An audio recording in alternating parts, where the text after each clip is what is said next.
ख्वाब देखे जाते हैं जिंदगी को बनाने के, भविष्य को तराशने के। रात दिन मेहनत की जाती है, रात दिन एक किया जाता है। लाखों छात्र, लाखों अभ्यर्थी किसी एग्जाम में बैठने के लिए अपना पसीना बहाते हैं, दूर दूर सफर करते हैं, और जब वो परीक्षा सेंटर पर पहुंचते हैं तो उनको पता चलता है कि आपका पेपर लीक हो चुका है और इसलिए आपकी परीक्षा को रद्द किया जाता है। तो फिर बहुत सारे सपने टूट जाते हैं, चकनाचूर हो जाते हैं।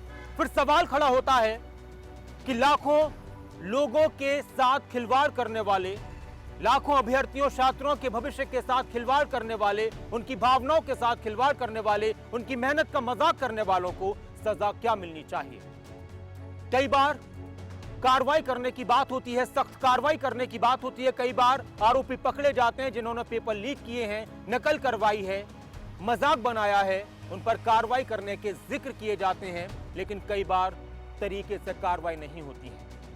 हरियाणा में लगातार कई परीक्षाएं रद्द हुई हैं, पेपर लीक होने की वजह से, नकल होने की वजह से, कुछ गड़बड़ियों की वजह से, और उसका सीधा असर पड़ता है अभ्यर्थियों पर जो दिन रात एक करते हैं। बार बार अब मांग उठ रही है कि इसके खिलाफ कुछ कड़े कदम उठाए जाने चाहिए, कानून को और ज्यादा सख्त बनाना चाहिए। जो आरोपी हैं, जो पेपर लीक करते हैं, उनकी मदद करते हैं, उनके खिलाफ सख्त एक्शन होने चाहिए, कड़ी सजाएं मिलनी चाहिए। और अब हरियाणा में इस तरफ कुछ इशारे मिल रहे हैं।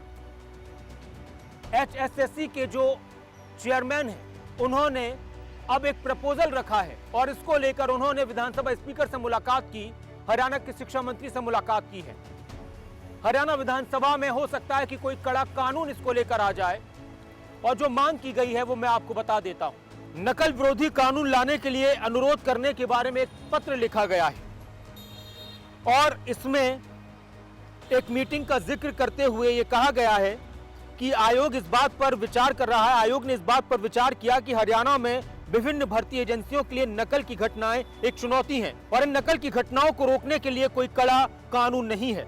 अभी हाल ही में 7 अगस्त और 8 अगस्त 2021 को हरियाणा पुलिस पुरुष सिपाही भर्ती में पेपर लीकेज की घटना ने शासन, प्रशासन और आयोग को एक नई चुनौती दी है। भर्ती के लिए होने वाली नकल में नकल करने और करवाने वालों को भारतीय अपराध दंड संहिता में अनुच्छेद 468, 471, 420, 120B के अंतर्गत ही सजा का प्रावधान है, जो कि पर्याप्त नहीं है। आयोग ने सर्वसम्मति से निर्णय लिया है कि आगामी विधानसभा सत्र में सरकार एक नकल विरोधी कानून लाए जिसमें कड़ी सजा का प्रावधान हो, जिसमें नकल करने वाले या करवाने वाले या इसमें सहभागिता करने वाले लोगों की संपत्ति को अटैच करने, उससे परीक्षा में हुए सरकारी खर्च रुपए 2000 प्रति परीक्षार्थी की दर पर रिकवरी करने, प्राप्त रिकवरी से भर्ती प्रक्रिया में होने वाली सरकारी, आयोग और प्रतिभागियों के खर्च को पूरा करने, और ऐसे लोगों को कम से कम 7 साल की सजा, कम से कम 1 लाख रुपए के जुर्माने का प्रावधान हो।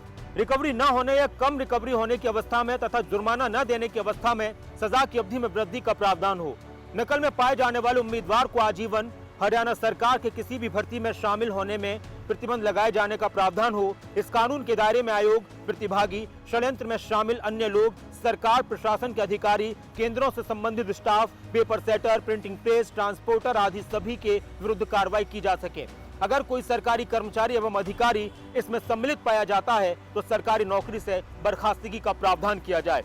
प्रस्ताव सर्वसम्मति से पास करके हरियाणा विधानसभा अध्यक्ष एवं संसदीय कार्य मंत्री की सेवा में आगामी कार्यवाही हेतु प्रेषित है। तो पूरा पत्र, पूरा प्रपोजल विधानसभा स्पीकर और संसदीय कार्य मंत्री कंवरपाल गुर्जर के संज्ञान में लाया गया है और उनको दिया गया है।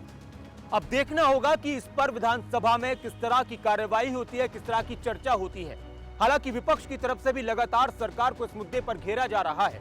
विपक्ष की तरफ से लगातार भर्ती प्रक्रिया रद्द करने, परीक्षा रद्द करने के मामलों को लेकर सरकार पर वार किया जा रहा है। तो वहीं दूसरी तरफ लाखों छात्र अभ्यर्थी चाहते हैं कि इस तरह के एक सख्त कानून आने चाहिए जिसमें चाहे कोई भी हो उस पर सख्त कार्रवाई हो, जो भविष्य के साथ खिलवाड़ करता है, भावनाओं के साथ खिलवाड़ करता है।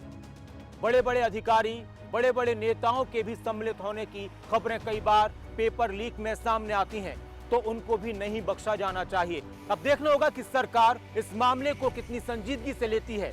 लिया तो जा रहा है और कहा भी जा रहा है कि कड़ी से कड़ी कार्रवाइयां होंगी, लेकिन विधानसभा में इसको लेकर कितना सख्त कानून बनता है, किस तरह से चर्चा होती है, इस पर सभी की निगाहें हैं। और ये बहुत संजीदा और बहुत अहम विषय है और इस पर जल्द से जल्द कुछ किया जाना चाहिए ताकि बार बार किसी की मेहनत के साथ खिलवाड़ न किया जाए।